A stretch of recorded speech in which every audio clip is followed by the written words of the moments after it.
Mereka ini hamba-hamba tercinta di sisi Allah SWT. Dan ini ya, orang kaya yang merasa kaya, merasa dirinya mampu, merasa dirinya cukup, kemudian dia bisa bagi-bagi kepada orang lain. Nah, ini adalah orang yang paling enak nih, paling beruntung nih. Kemudian yang kedua, orang miskin yang merasa kaya. Bagus, betul nggak? Dia sebenarnya ya sederhana aja hidupnya, semuanya serba-serba sedikit, tapi dia merasa sangat kaya, merasa mampu sehingga dia merasa nggak perlu buat minta-minta orang, nggak pernah merasa perlu buat kepengenan sama yang dipunya sama orang. Teman-teman sekalian saya muliakan, dan merasa bahwa apa yang dia punya sudah banyak sekali lebih dibandingkan dengan apa yang dia perlukan. Bahkan dia bisa ngasih kepada orang lain pula dengan sedikit yang dia punya tersebut. Itu enggak kalah kerennya teman-teman sekalian, enggak kalah cakepnya, gitu ya, enggak kalah hebatnya. Mereka inilah orang-orang miskin yang diminta Allah untuk Nabi Muhammad bersama dengan mereka. Allah tuh enggak nyuruh untuk mereka buat barengan sama Nabi, tapi Nabinya yang disuruh barengan sama mereka. Wasbir nafsaka, kata Allah Subhanahu wa taala, kamu wahai Muhammad bersama-samalah dengan mereka ini. Wasbir nafsaka maladina, apa tuh ayatnya yang di surat Al-Kahfi itu ya. Itu teman-teman sekalian, Nabi diminta oleh Allah SWT untuk bersama dengan mereka. Dan itu doanya Nabi Muhammad, Allahumma ahyini miskinan wa amitni miskinan wahsyurni fi zumratil masakin. Ya Allah, hidupkan aku miskin aja, miskin harta, kaya hati. Berani kita doa gitu? Hah? Berani doa gitu? Saya mau ijazahin deh kalau berani. Punya soalnya saya ijazahnya nih. Ayo nih yang berani minta nih, yang berani doa. Kayaknya nggak berani. Sama saya juga nggak berani. Biar ijazahnya punya juga nggak berani doanya, beneran dah. Allahumma ahyini miskinan, kata Nabi Muhammad SAW. Ya Allah, hidupkan saya dalam keadaan miskin harta, kaya hati gitu maksudnya ya. Miskinnya harta doang tapinya. Allahumma ahyini miskinan wa amitni miskinan. Ya Allah, jangan matikan saya kaya, matikan saya dalam keadaan miskin. Berani doanya. Ampun dah. Segitunya tuh Nabi punya anak, Nabi punya cucu gitu ya. Nabi doanya ini miskinan wa amitni miskinan wahsyurni fi zumratil masakin. Ya Allah, kumpulkan saya ya Allah bersama dengan orang-orang miskin, dari di dunia sampai dengan di hari akhirat. Mahsyarkan saya ya Allah, giring saya ya Allah bersama dengan orang-orang miskin. Nah ini kita mintanya kayak mulu nih, serem-seremnya nggak digiring bareng Nabi nih. La ilaha illallah. Mudah-mudahan kayaknya yang kayak yang pertama tadi itu ya.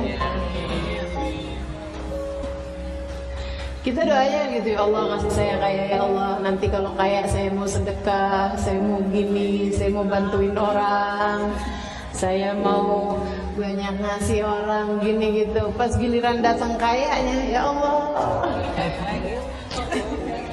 kalau disuruh ngeluarin harta kayak disuruh ngeluarin separuh nyawa. Inna lillahi wa inna ilaihi raji'un. Ini teman-teman sekalian, jadi orang kaya yang merasa kaya bagus, sehingga dengannya dia bisa bersedekah, dia bisa menyampaikan apa yang menjadi tangan kepanjangan Allah Subhanahu wa taala dalam memberi kepada hamba-hambanya. Kemudian yang keduanya, orang yang merasa orang miskin yang merasa kaya gitu ya, itu juga senang hidupnya. Teman-teman sekalian saya muliakan, yang enggak enak itu adalah orang miskin yang merasa miskin. Iya wajar sih, tapi enggak enak tuh. Dia miskin dan dia juga sangat tersiksa dengan kemiskinannya. Berharap-harap orang kaya gitu ya, kepengenan ya, coba ya saya punya, coba ya saya bisa begini, coba ya saya begitu gitu. Nah ini tersiksa dalam hidupnya juga, udahlah tersiksa di dunia, tersiksa pula, serem benar. Dan saudara sekalian saya muliakan, ada yang lebih bahaya lagi dari itu, yaitu orang kaya yang merasa miskin. Ini nggak tahu mesti dikayain dengan apa lagi. Kalau udah dikasih kaya sama Allah SWT, merasa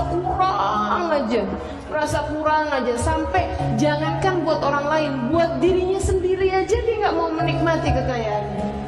Kan ada banyak orang-orang duitnya ada gitu, tapi bajunya ya ampun. Fa'amma bini'mati rabbika fahaddits, kata Allah SWT. Kamu tuh kalau dikasih nikmat sama Allah SWT, kasih lihat, kasih tunjuk. Jangan kemudian kamu udah kaya tapi baju sampai robek-robek dijahit ya, sampai udah jelek banget gitu, mau dikasih sama orang sayang-sayang. Ya Allah, ya Allah, ya Allah, kesian bener nih, ini paling ngesianin nih orang kayak begitu tuh, paling ngesianin. Sebab hisabnya di hari akhirat hisabnya orang kaya, tapi hidupnya di dunia seperti hidupnya orang miskin. Paling melas nih.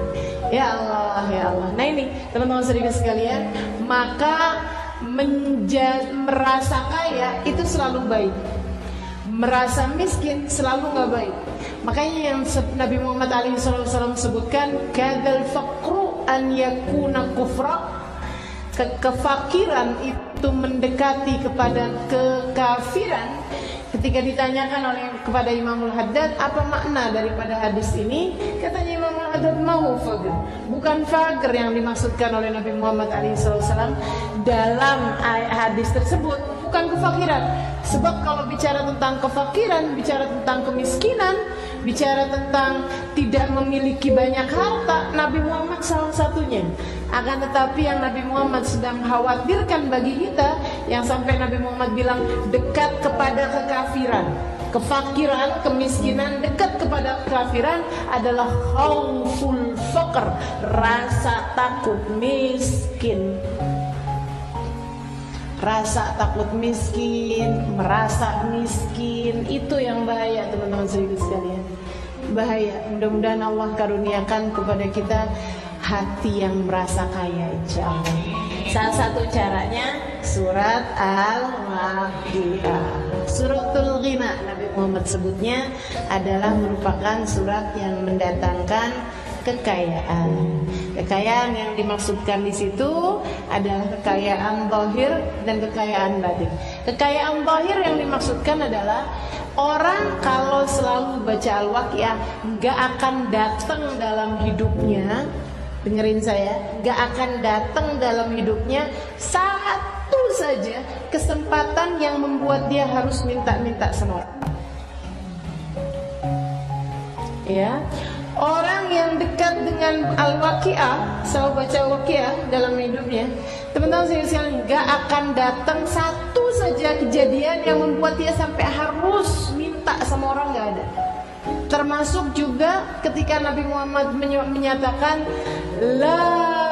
la faqra ma'ad-duha.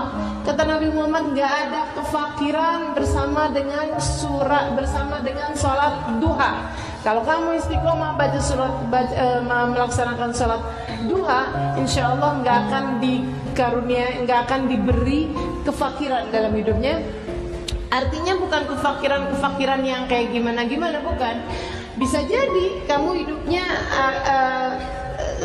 serba terbatas ya, memiliki ini nggak banyak, memiliki ini nggak banyak. Akan tetapi yang dimaksudkan dengan surat Ad-Duha itu tidak adalah merupakan surat yang mendatangkan kekayaan, adalah bahwa orang kalau selalu istiqomah mengerjakan sholat duha di waktu pagi, tidak akan datang satu waktu, satu masa, satu kejadian yang membuat dia harus minta kepada orang lain. Teman-teman sekalian yang saya muliakan, suratul Ghina ini disebutnya di surat Al-Waqiah. Sedikit sekalian saya muliakan, bahkan Sayyidina Ibnu Mas'ud alaihi ridwanullah ketika meninggal dunia, dia itu memberikan seluruh hartanya sebelum meninggal gitu ya, jauh sebelum dia meninggal, dia sudah mendermakan seluruh harta yang dia punya untuk umat Islam. Beliau tuh tiap kali punya duit banyakan, sedekahin sampai habis. Ntar punya duit banyakan lagi, sedekahin sampai habis. Kayak gitu tuh kerjanya Ibnu Mas'ud.